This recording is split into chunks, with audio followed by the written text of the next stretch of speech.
Hello, you're very welcome to the news on NTA International. My name is Justin Bemuyan. Here are headlines. President Muhammadu Buhari makes strong representation to member countries as Organization of Islamic Cooperation Summit ends in Makkah, the Kingdom of Saudi Arabia.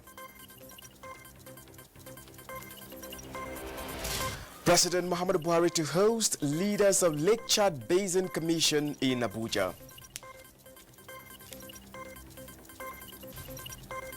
Plus, Speaker of ECOWAS Parliament, Mustafa Siselo, expresses displeasure over non-attendance of members at the close of session.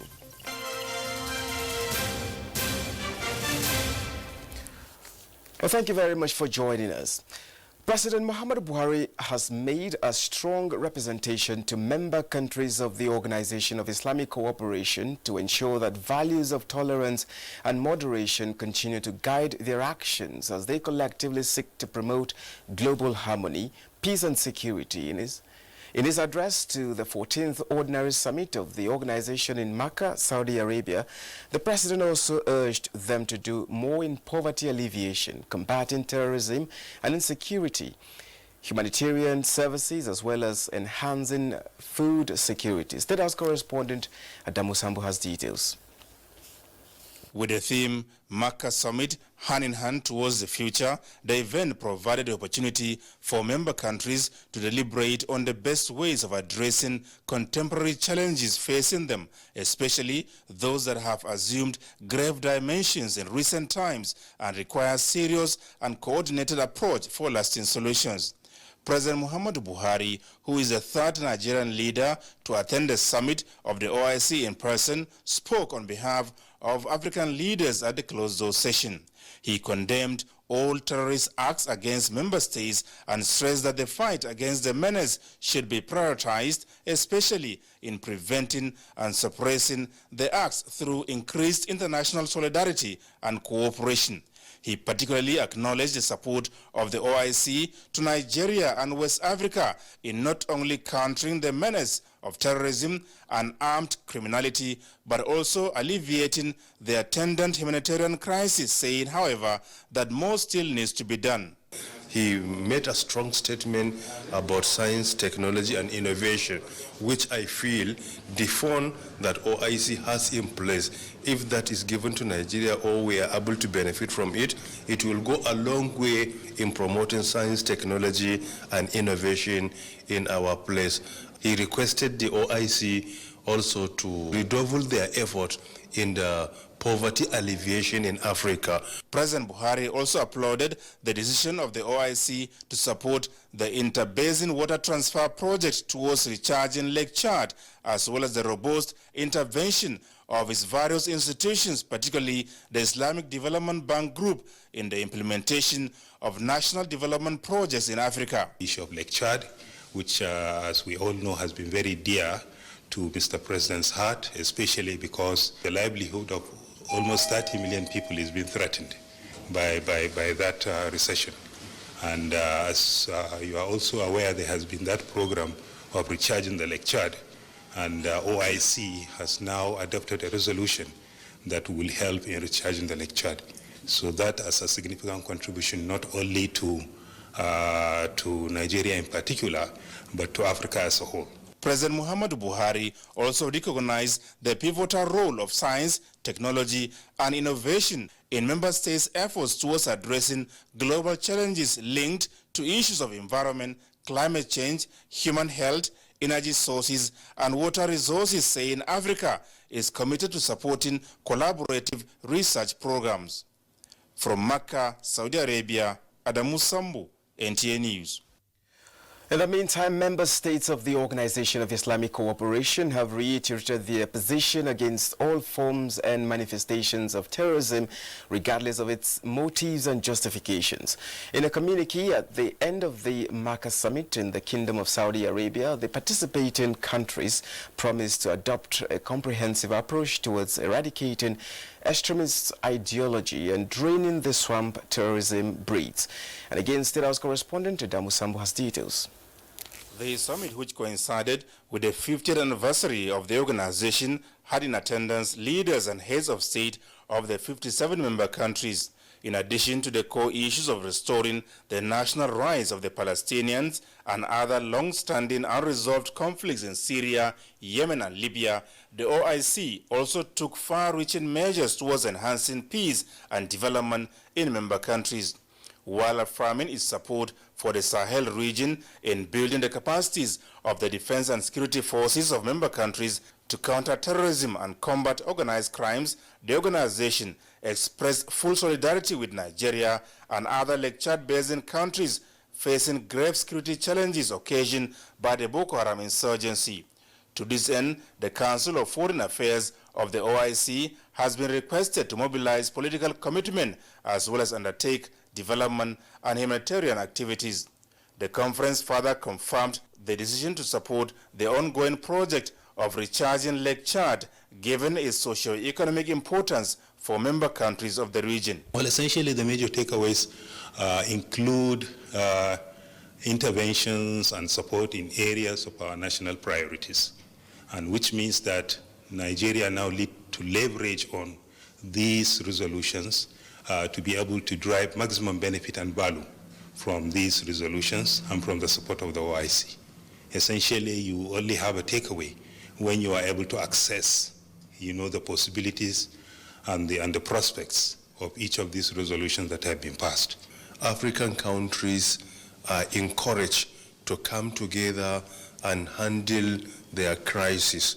For example, in Nigeria, we are encouraged to work together with Niger, Chad, Cameroon, Mali, and Libya. When there is that relationship and the effort is united, it is much, much easier to handle the crisis than each country is facing its own challenges. Participants commended the establishment of institutional mechanisms towards promoting intra-OIC trade and attaining the target of 25% of trade exchanges amongst member states by the year 2025. OIC is the second largest intergovernmental organization after the United Nations, with a collective population of nearly 2 billion people spread across 57 member countries in 4 continents of the world. From Makkah, Adamu Sambu, NTA News. President Muhammadu Buhari will host leaders of Lake Chad Basin Commission in an informal summit on the sidelines of Democracy Day and second term inauguration celebrations on June 12, 2019 in Abuja. The meeting will focus on bringing up new strategies to end the menace of Boko Haram in the Lake Chad region.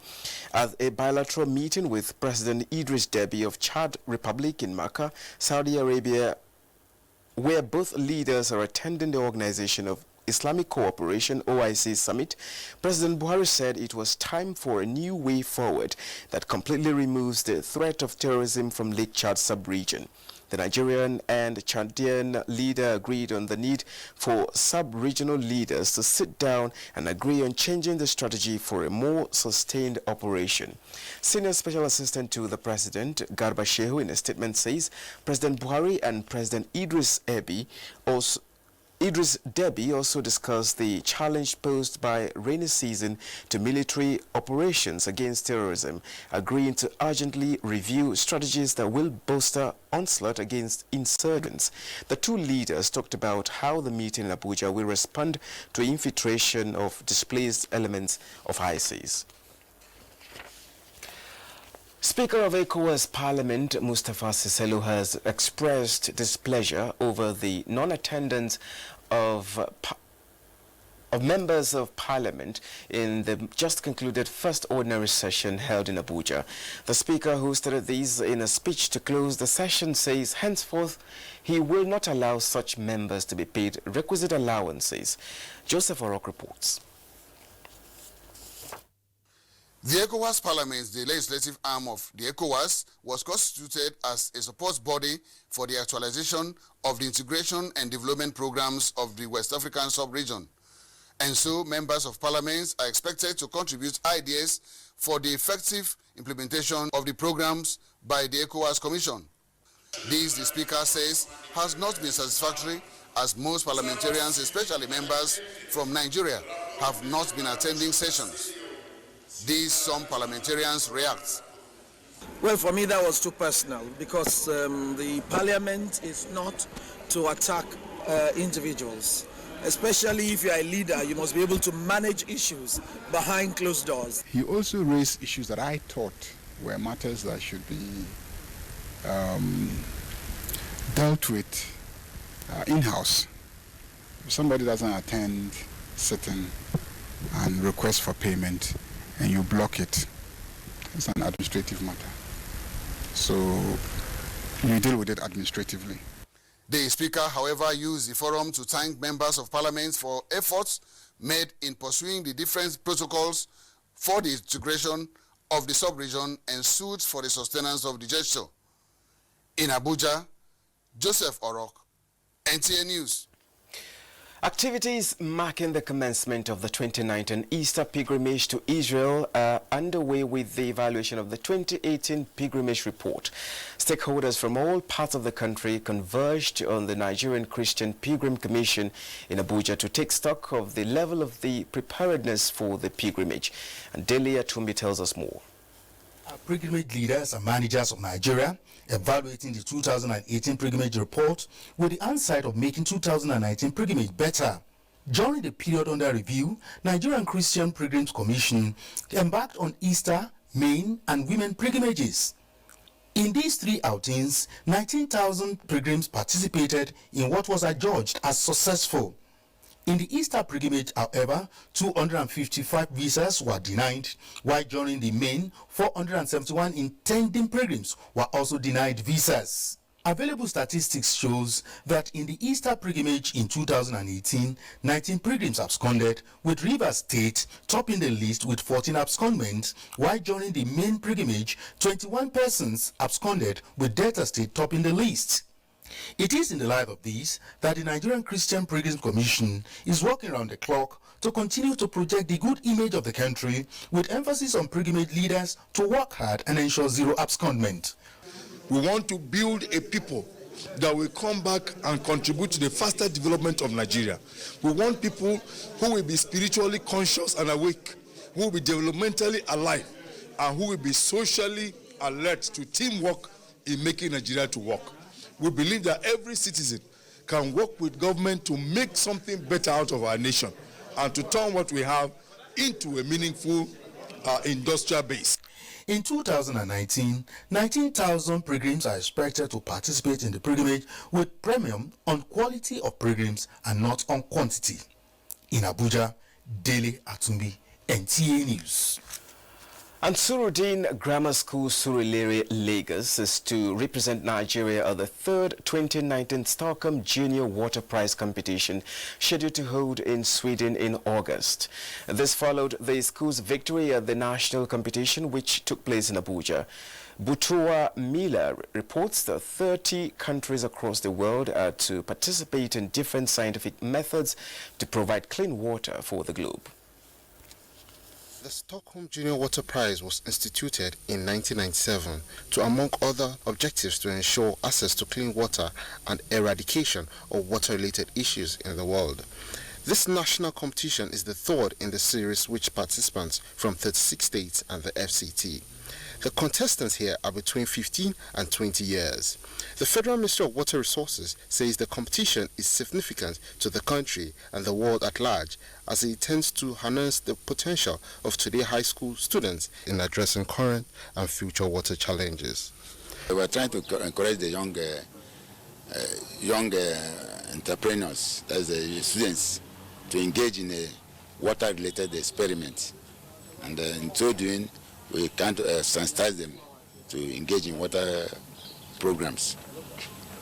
National organizer Mr. Ikechukwu Godwin and partners of the competition emphasize that water-related issue is a global challenge, hence the competition to raise world-class leaders from the youth to solve water problems both locally and internationally.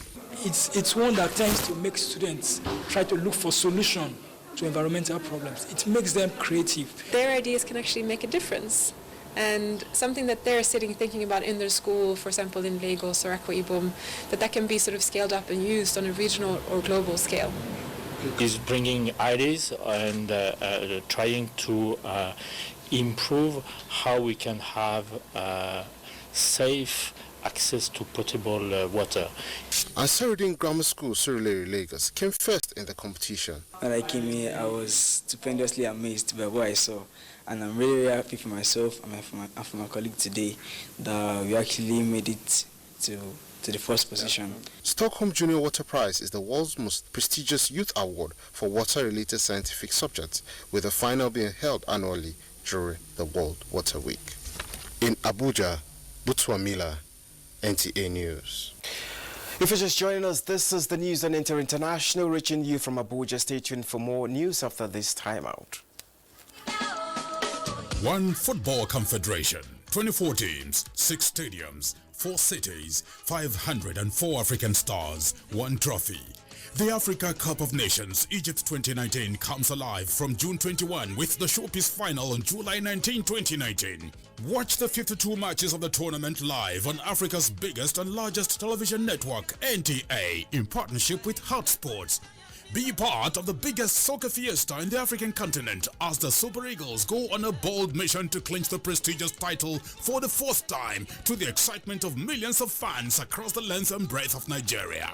Nigeria's premier sports production and marketing group, Hotsports, partners with the biggest, the largest, and the #1 television network in Africa, the NTA, to give Nigerians a memorable viewing experience. Boost fan support for the Super Eagles to glory in Egypt.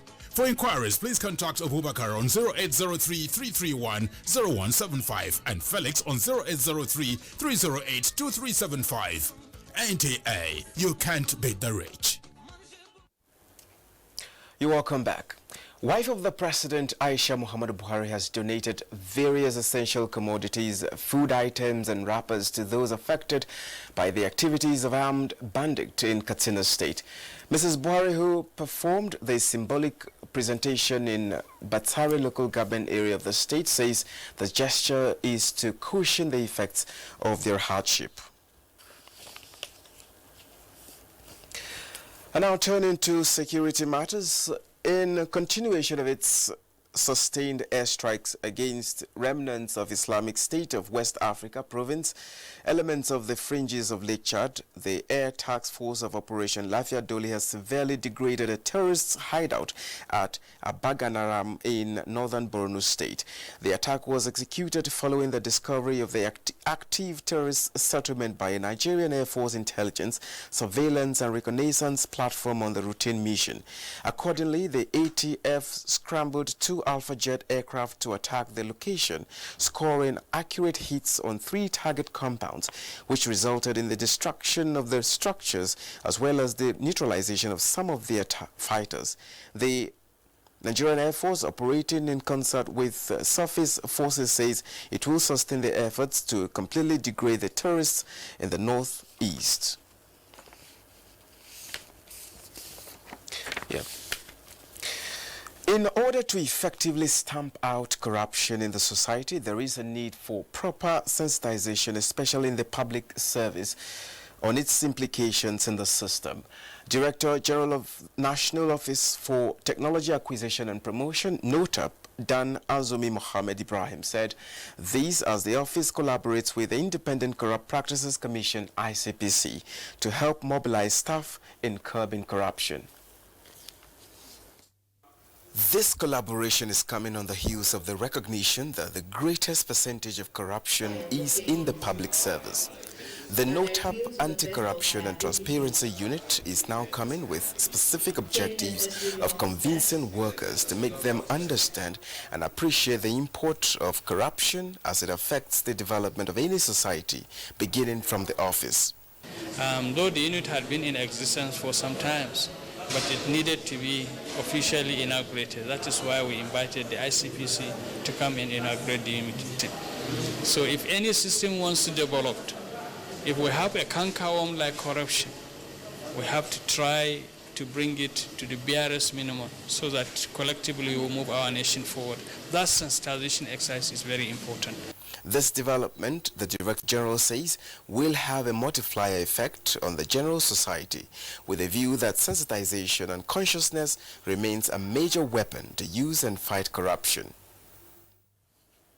Up next is a review of stories that made headlines in the past few days, and Obiagele Ugoki is our guide.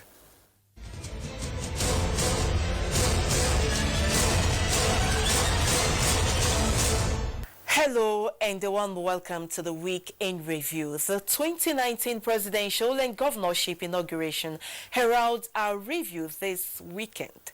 President Muhammadu Buhari this week formally began his second four-year term in office. This followed his swearing-in by the acting Chief Justice of Nigeria, Justice Tanko Muhammad. Also sworn in was Vice President Yemi Osinbajo. Continue to give us the opportunity to be peaceful so that we can perform better with the limited resources available to us relative to our requirements. Similarly, governors were also sworn in across the Federation. Muhammadu Inowa Yahaya was sworn in as Gombe State Governor.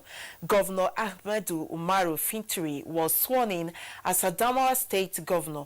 Aminu Bello, Governor of Katsina State, Governor Emeka Ihediola took the oath of office as Imo State Governor, and Governor Umaru Ganduje of Kano State with promises of adequate security, economic stability and transparent government. Security of lives and property of its citizens will not be negotiated or compromised. Our government will embark on civil service reforms that will ensure a well-trained, well-resourced, well-equipped. Away from 2019 inauguration, the 2019 appropriation bill of 9.92 trillion naira was signed into law by President Muhammadu Buhari. This increase reflects changes introduced by the National Assembly. In some areas, expenses we proposed were reduced, while in other areas they were increased. During the week, President Muhammadu Buhari visited Makkah, the Kingdom of Saudi Arabia, where he participated in the summit of the Organization of Islamic Cooperation, OIC, the summit 14th in its series to be attended by all heads of state and governments of member countries, were hosted by the Saudi monarch, King Salman bin Abdulaziz. The organization has moved away from those old perceptions. It has expanded, it has widened up, it has opened up. In OIC today, there is representation by virtually all the major countries of the world. And from the National Assembly, we brought you a report that the Senate has confirmed the nomination of Musa Abubakar Sadiq as president of the Customary Court of Appeal. The House of Representatives held the last plenary for the 8th Assembly this week. The Court of Appeal during the week upheld the qualification of Senator Ademola Adeleke to contest in the governorship election of Osun State, ruled that trial court errs in its claims. And on news across the globe, we informed you that South African President Cyril Ramaphosa announced a new cabinet with women being half of the appointees. That's it from this end. Thanks for your time. I'm Obiagele Ugoki. Uganda has banned the consumption and sale of alcohol in sachets, which officials say threaten public health. The smallest plastic packets of spirits, sometimes up to 45% proof, favored by those on low incomes because they are cheap, costing as little as 13 US cents. Ugandans are among the highest consumers of alcohol in Africa. Drink manufacturers in the country are now required to package liquor in bottles of not less than 200 milliliters. Uganda's Minister of Trade and Cooperatives, Amelia Kiambadi, says the sachet were even purchased by school children. And now to sports. Team Nigeria is set to pick ticket for all Africa Games volleyball qualifiers in Abuja. And Kene Magurike has details on our sports update. All is set for the Zone 3 of the 2019 All-African Games Women Volleyball Qualifiers in Abuja, June 2 to 7, with Team Nigeria set to emulate their men's counterparts by clinching the sole ticket at the expense of Ghana, Burkina Faso and Cote d'Ivoire. The Asaba camp of Nigeria Super Eagles is expected to begin bubbling as the players and technical crew kickstart preparations for this year's Africa Cup of Nations on Sunday. This first phase of camping will see the three-time African champions play Zimbabwe in a friendly match in Asaba June 8 before another friendly against Senegal in Ismailia, Egypt. What the coach should really do now is he should get his act right. Let us know the formation he is playing. The second round fixtures of FIFA Under-20 World Cup begin Sunday with host Poland taking on Italy. Monday will see a West African derby as Nigeria meets Senegal while Ukraine battle Panama. The fact that Senegal hadn't lost a match in the tournament doesn't mean that they won't lose against Nigeria. And the fact that Nigeria hadn't come up to party as expected doesn't mean they won't win and move on to the quarterfinals. The team needs an overhaul and bring in fresher legs, infuse more experienced players that should be able to do it better at the world stage. Meanwhile, the African Champions League final was abandoned due to a row over the video assistant referee VAR system, with play halted for over an hour after Wydad Casablanca refused to play when VAR was unavailable to judge a disallowed equalizer. The referee then awarded the victory to three-time former champions Esperance of Tunisia, who were leading 1-0 and 2-1 on aggregate in Saturday's final, which was played over 2 legs. With sports update, Kenan Ima Abudike, NTA News.